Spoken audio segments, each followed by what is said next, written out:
হৃদমায়ার প্রেমগাথা season ২ পর্ব সংখ্যা ৮। লেখনীতে রিক্তা ইসলাম মায়া। গল্প পাঠে আমি অরোরা ইসলাম। সকাল ৯টা। মায়া ঘুম থেকে উঠে হৃদকে বিছানায় পায়নি। পেয়েছে লম্বা একটা কোল বালিশ। বালিশটা দেখে মায়া নাক কুচকালো। বেরসিক জামাই পেলে মাঝে তো কোলবালিশ থাকবেই। মায়া ওয়াশরুম থেকে হাত মুখ ধুয়ে ফ্রেশ হলো। প্রথমে ভেবেছিল গোসল করবে, পরে আবার চিন্তাভাবনা বাদ দিল।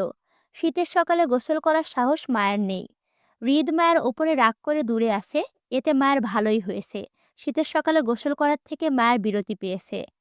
হৃদের এই রাগটা পুরো শীত পর্যন্ত চললে মায়ের জন্য মন্দ হয় না। শীতে গোসল করার ঝামেলাও থাকবে না, অফারটাও ভালো। শুধু রাতে ঘুমানোর জন্য হৃদের উষ্ণ বুকটা পেলেই হবে মায়ার। মায়া গুনগুন শব্দে গান গাইতে গাইতে ঘর গোছালো। বিছানা ঝেড়ে ব্ল্যাঙ্কেট ভাঁজ করে রাখলো। গায়ে সবুজ রঙের একটা থ্রি পিস পরা। ওড়না দিয়ে মাথায় কাপড় টেনে ঘর ঝাড়লো। কুয়াশা ভেদ করে রোদ উঠে গেছে, তাই শীতবস্ত্র গায়ে জড়ালো না। মায়া সিঁড়ি বেয়ে গুনগুন শব্দে গান গাইতে লাগলো। আমি জুয়ান একটা মায়া, বুড়া জামার কাছে আমায় বাবাই দিছে বিয়া। ও সে যৌবন জ্বালা মিটাই না রে মোরে কুকায়া, বুড়া জামের কাছে আমায় বাবাই দিছে বিয়া। ভাইরে ভাই, এইসব গান কেউ দেয়? লজ্জায় এত জোরে কেউ ভয়েস দেয়? আমি ভয়েস নোট দিচ্ছি, আমার পাশের রুমে আম্মু আছে, আব্বু আছে, আরো কত মানুষ। আর এর মধ্যে এইরকম গান গাওয়া যায়? হৃদ ড্রয়িং রুমে সিঁড়ির গোড়ায় দাঁড়িয়ে ফোনে কথা বলছিল। ফর্সা গায়ে কালো শার্ট প্যান্ট ইন করা। বাম হাতের কবজিতে একটা ঘড়ি। বাম হাতটা সেই পকেটে গুজে রেখেছে। ডান হাতে ফোন কানে চেপে। শার্টের দুই হাত সবসময়কার মতন ভাঁজ করে গুটিয়ে রেখেছে। সুফিয়া খান ডাইনিংয়ে খাবার সাজাচ্ছে। আরাফ খান হেনা খানের সঙ্গে নিহাল খান বসার টেবিলে সোফায় বসে কথা বলছে। দূরত্ব বেশি হওয়ায় আপাতত তারা কেউ মায়ের গান শোনেনি। তবে হৃদের কানে মায়ের গানটা পৌঁছেছে। হৃদ কান থেকে ফোন সরিয়ে ঘাড় উঁচিয়ে তাকালো কপাল কুঁচকে সিঁড়ির দিকে। মায়া তখনও হৃদকে লক্ষ্য করেনি। সে গুনগুনিয়ে একই গানে বারবার রিপিট করছে। হৃদের কাছাকাছি আসতে মায়া হৃদকে তাকিয়ে থাকতে দেখে সে ভ্যাবাচাকা খেয়ে দু হাতে মুখ চেপে ধরল। অসময়ে মায়ের গানটা গাওয়া কি ঠিক হয়নি? হৃদ গানটা শুনেছে কিনা বলা যাচ্ছে না। তবে হৃদের তীক্ষ্ণ দৃষ্টি বলছে সে মায়ের গানটা শুনেছে। আবার মায়া ভাবল, হৃদ তো সবসময় মায়ের দিকে এমন তীক্ষ্ণ দৃষ্টিতে তাকায়, এখনো হয়তো তাই তাকিয়েছে। তাছাড়া মায়ের গুনগুনিয়ে গান হৃদ নাও শুনতে পারে, যেহেতু দুজনের মাঝে দূরত্ব বেশ ছিল। আর যদিও শুনে থাকে তাহলে কথাটা তো সত্য। মায়ের জামাই তো বুড়োই। দেখতে হৃদ খান সুন্দর সুদর্শন হলেই বাকি কি হবে? বয়স তো ৩০-এর বেশি, আর বেরসিক পুরুষ। কয়েক সেকেন্ড সময় নিয়ে মুখ থেকে হাতটা সরিয়ে মায়া একই গান ফের শোনালো। হৃদকে শুনিয়ে শুনিয়ে গান গাইলো। বুইড়া প্রেম বোঝে না, হাঁটে কেমন কুকায়া কুকায়া, বুড়া জামার কাছে আমায় বাবাই দিছে বিয়া। মায়া হৃদকে গানটা শুনিয়ে শুনিয়ে গিয়ে পাশ কাটতে চাইলে হৃদ মুহূর্তে মায়ের চুলের বেনি টেনে ধরল। হঠাৎ চুলে টান খাওয়ায় মায়া মৃদু চিৎকার করে পিছিয়ে গেল বেনির টানে। মায়ের চিৎকার শুনে সুফিয়া খান ডাইনিং হতে, আরাফ খান, হেনা খান, নিহাল খান সোফা হতে হৃদ খান মায়ের দিকে তাকালো। হৃদ মায়ের চুলের বেনি হাতে পেঁচিয়ে টেনে দাঁতে দাঁত পিষে বলল, আমি বুড়ো? আর চুল ছাড়ি দন। কষ্ট পাই। আম্মু চান? অনের ফুয়া আর লাগে কি গড়ের। হৃদের মাতৃভাষা চট্টগ্রাম হয়েও সে কখনো চট্টগ্রামের ভাষায় কথা বলে না। হৃদ রাফিদের জন্মের পর থেকে তারা শুদ্ধ ভাষায় কথা বলে অভ্যস্ত। এটা তাদের পারিবারিক শিক্ষা। খান পরিবারের সবাইকে শুদ্ধ ভাষায় কথা বলতে দেখা যায়, কেউ চট্টগ্রামের ভাষায় কথা বলে না। তবে নিহাল খান, আরাফ খান কিংবা হেনা খানকে প্রায়শই কাজের লোকের সঙ্গে অথবা চট্টগ্রামের মানুষদের সাথে চট্টগ্রামের ভাষায় কথা বলতে দেখা যায়। এমন না হৃদ চট্টগ্রামের ভাষা জানে না।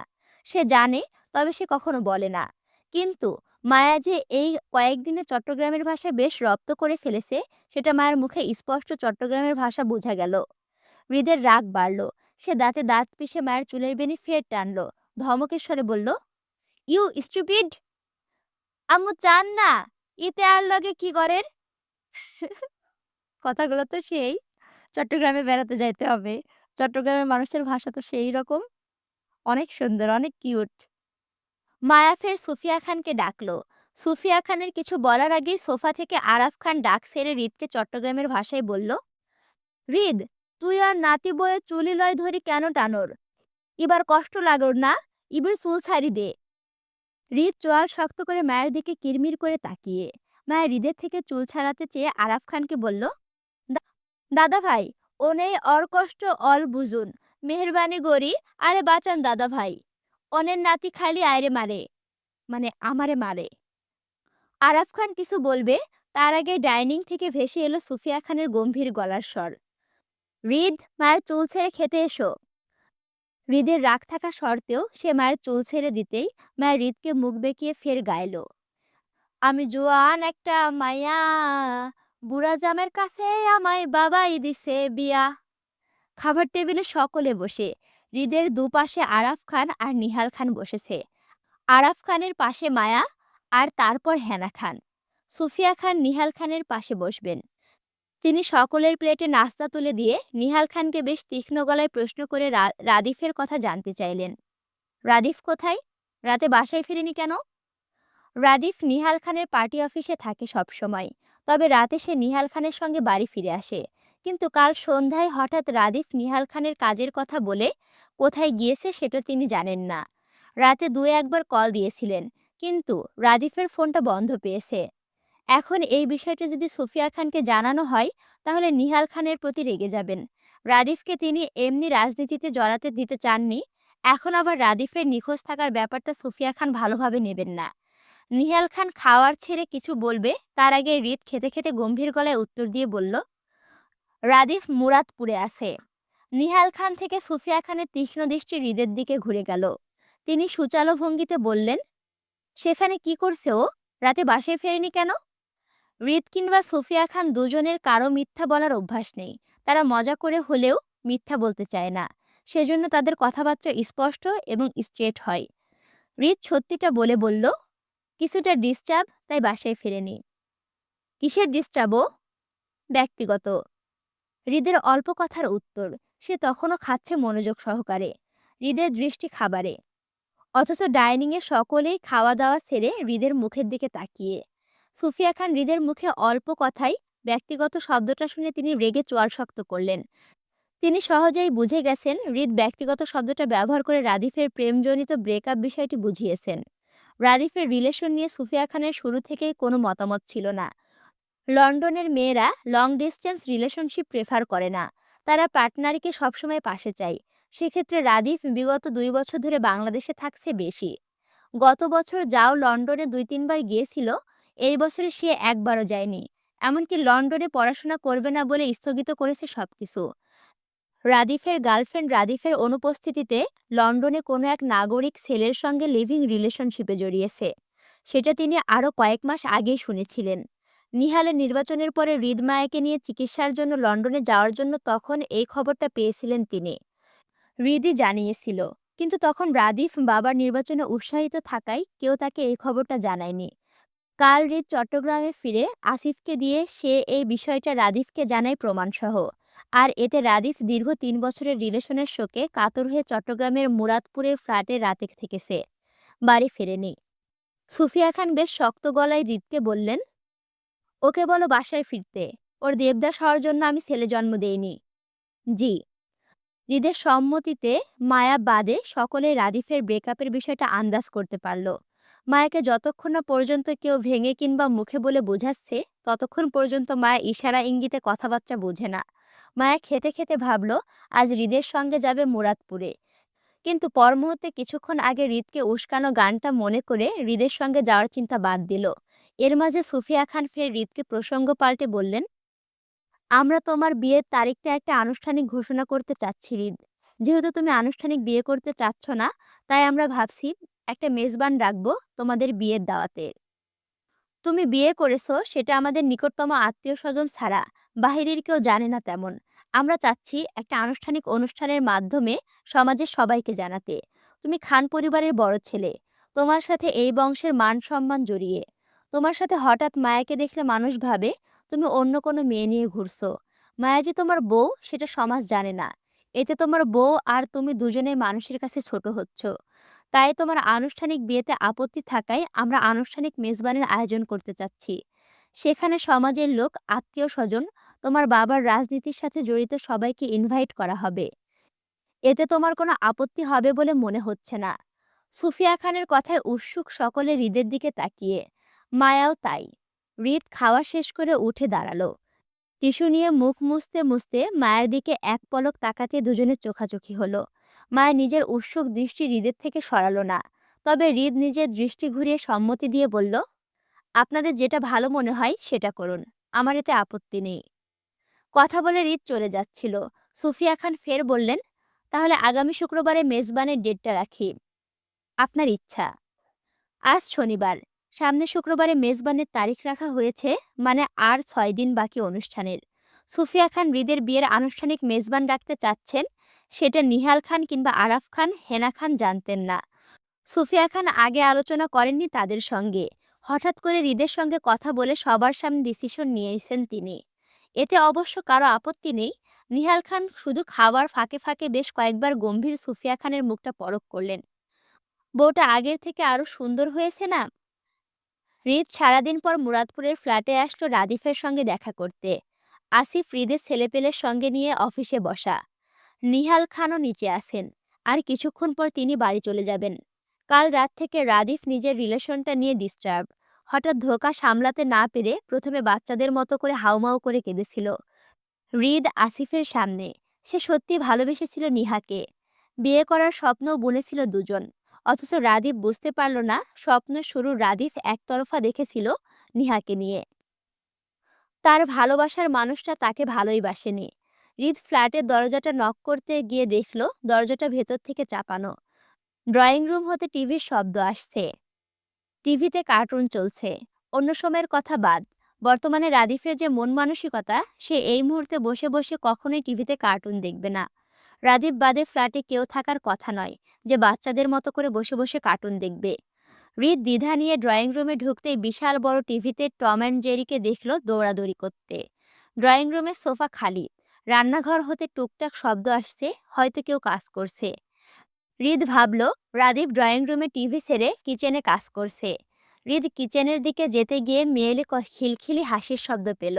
হৃদ কপাল কুঁচকে পেছনে ফিরে তাকাতেই দেখল একটা মেয়ে ফ্লোরে বসে টি টেবিলে পিঠ ঠেকিয়ে টিভি দেখছে আর হাসছে। মেয়েটির পিছন হৃদের চেনা চেনা লাগলো। সে এগিয়ে এসে মায়াকে পপকর্ন কোলে টিভি দেখতে হাসতে দেখে হৃদের কুঁচকানো কপালটা আরো কুঁচকে গেল বিরক্তিতে। এই মেয়েকে সে সকালে বাড়িতে দেখেছিল, এখন এখানে আসলো কখন? আসল কথা, হৃদকে কেন কেউ কিছু বলল না? হৃদ বিরক্তির চোখে মায়াকে ধমকে বলল, তুমি এখানে কি করছো? পপকর্ন খাচ্ছি। হৃদের উপস্থিতি মায়া স্বাভাবিকভাবে নিয়েছে। সে টিভি দেখতে দেখতে হৃদকে কথাটা বলল। মায়ের হেয়ালি উত্তরে হৃদের বিরক্তি বাড়ল। হৃদ বলল, তুমি এখানে কিভাবে এসেছো?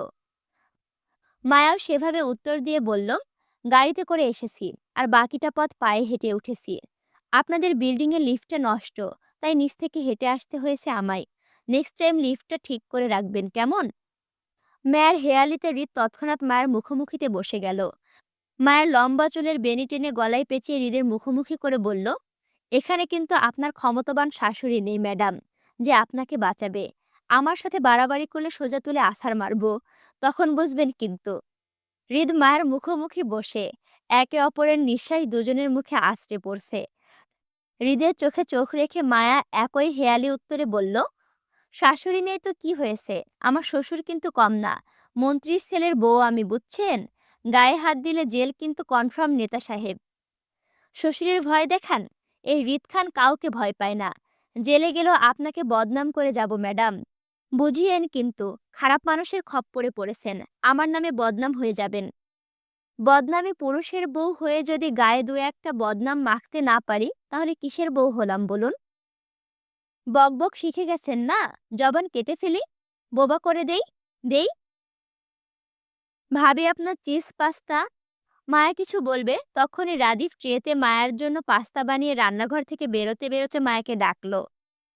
রাদীপ হৃদকে প্রথমে লক্ষ্য করেনি, কিন্তু রান্নাঘর হতে বেরোতেই দেখলো হৃদ মায়ের মুখোমুখি বসে। রাদীপ জানতো হৃদ নিচে আছে, তাই অবাক হলো না। বরং স্বাভাবিকের ন্যায় জানতে চেয়ে বলল, ভাই তুমি কিছু খাবে? বানিয়ে আনবো? রাদীফের মানসিকতা ভালো নেই, অথচ মায়ের জন্য রাদীপ রান্না করছে। হৃদ বুঝতে পারল মায়া রাদিফকে সময় দেওয়ার জন্য হয়তো এখানে এসেছে। হৃদ মায়াকে ছেড়ে উঠে দাঁড়াতেই রাদিফ হাতের ট্রে মায়ের দিকে বাড়িয়ে দিল। মায়া বসে থেকে সেটি নিল রাদিফের থেকে। ফ্লোরে রেখে রাদিফকে মায়া বলল, রাদিফ ভাই, আপনি বসুন। আপনার ভাই এখন ফ্রেশ হবেন। উনি বাহির থেকে এসে কিছু খান না ফ্রেশ না হয়ে। আপনার ভাই ফ্রেশ হয়ে আসলে আমি কফি করে দিব। আপনি আমার সাথে বসে পাস্তা খান। হৃদ রাদিফকে প্রশ্ন করে বলল, ও কখন এসেছে? ভাবি দুপুরে এসেছিল আমাদের জন্য খাবার নিয়ে। তোমাকে আর আব্বাকে যে খাবার আমি দুপুরে পাঠিয়েছিলাম তা ভাবি নিয়ে এসেছিল আমাদের জন্য। রাত হয়ে গেছে, ওকে বাসায় পাঠালি না কেন তাহলে? রাদিফের কিছু বলার আগে মায়া বলল, আমি আজ আপনাদের সাথে এই ফ্ল্যাটে থাকবো তাই যাইনি। হৃদ আজ রাদিফের সঙ্গে এই ফ্ল্যাটে থাকবে সেটা সুফিয়া খানকে জানিয়ে এসেছিলেন সকালে, কিন্তু মায়া যে হৃদের পিছু পিছু এখানে চলে আসবে সেটা হৃদ জানতো না। এখন মায়া কিছু না বললে হৃদ থাকতো, কিন্তু মায়া হৃদের সঙ্গে এই একই ফ্ল্যাটে থাকার ইচ্ছা পোষণ করায় হৃদ বেঁকে বসলো। সে এই ফ্ল্যাটে থাকবে না মায়া আশায়। হৃদ তেরামি করে মায়াকে শুনিয়ে রাদিফকে বলল, আমি এখানে থাকবো না, আমি বাসায় চলে যাচ্ছি রাদিফ, তুই থাক। কেন ভাই? রাদিফ প্রশ্ন করলো, অথচ হৃদ উত্তর করলো না। সে এসেছিল ফ্রেশ হতে, কিন্তু এখন মায়ের সাথে তেরামি করে ফ্রেশ না হয়ে চলে যেতে চাচ্ছে। হৃদ ঘুরতেই মায়াও রাদিফের বানিয়ে আনা পাস্তার বাটি নিয়ে লাফিয়ে উঠে দাঁড়ালো। সেও হৃদের সঙ্গে চলে যাবে। রাদিফের থেকে বিদায় নিয়ে মায়া হৃদের পিছু পিছু ছুটে বলল, আমিও তাহলে চলে যাচ্ছি রাদিফ ভাই, আপনি ভয় পাবেন না কেমন?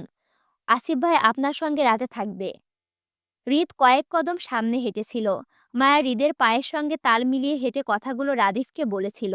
হৃদ মায়ের কথায় হঠাৎই দাঁড়িয়ে যেতে মায়া হৃদের পিঠে ধাক্কা খেলো পাস্তার বাটি নিয়ে। এতে হৃদের পিঠে আর মায়ার জামায় কিছু পাস্তা ছিটকে পড়েছে। মায়া তাড়াহুড়ো করে পিছিয়ে গেল জিভে কামড় দিয়ে। হৃদ রাগে বিরক্তিতে পেছনে ঘুরে তাকালো। হৃদের পিঠে মশলার পাস্তা পড়েছে অনুভব করতে হৃদ মায়ের দিকে তেড়ে যেতেই মায়া কয়েক কদম পিছিয়ে গেল। হৃদ দাঁতে দাঁত চেপে বলল, স্টুপিড, চোখ নেই? আমার পিছন পিছন ছুটছ কেন? মায়া দাঁড়িয়ে বোকার মতো প্রশ্ন করল, তাহলে কোথায় যাব? জাহান্নামে যাও। সামনে আমার বিয়ে, এখন জাহান্নামে গেলে আম্মু রাগ করবেন। এর থেকে বরং আমাকে আপনার সঙ্গেই নিয়ে চলুন। রাদিফ মায়ের কথায় ফিক করে হেসে ফেলল ভাঙা মনেও। মায়া তখনও বাটি নিয়ে দাঁড়িয়ে হৃদের সঙ্গে যেতে প্রস্তুত। হৃদ রাগে কটমট করে মায়াকে দেখে সে রুমে গেল। এইসব মশলা মাখা শরীর নিয়ে সে কখনোই বেরোতে পারবে না। গোসল না করা অবধি তার শান্তি নেই। হৃদ চলে যেতে মায়া ঠোঁট উল্টালো। রাদিফ হেসে বলল, আমার জীবনে হৃদকে কখনো এতটা ধৈর্যশীল দেখিনি ভাবি। ভাই রকচটা মানুষ, সেটা সবাই জানে।